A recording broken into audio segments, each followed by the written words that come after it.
Viral Bupati Jeneponto makan coki-coki saat dinas. Hobi sejak kecil. Ada sisi unik dari sosok Bupati Jeneponto, Paris Yasir, yang jarang diketahui publik. Di balik kesibukannya sebagai kepala daerah, Paris Yasir ternyata memiliki kebiasaan sejak kecil yang masih terus ia lakukan hingga kini. Yakni gemar makan coklat, khususnya merek coki-coki. Kebiasaan ini bukan sekadar nostalgia masa kecil. Menurut Paris Yasir, mengonsumsi coklat dapat membuat pikiran tenang dan matanya tetap cerah meski harus menjalani rutinitas padat sebagai bupati.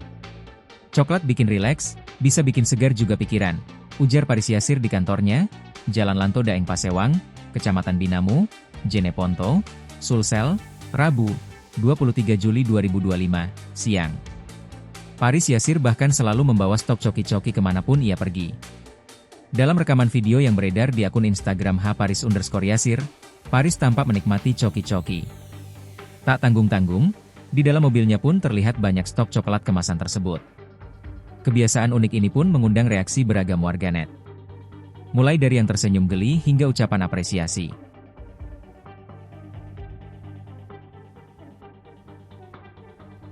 Download Tribun X sekarang, menghadirkan lokal menjadi Indonesia.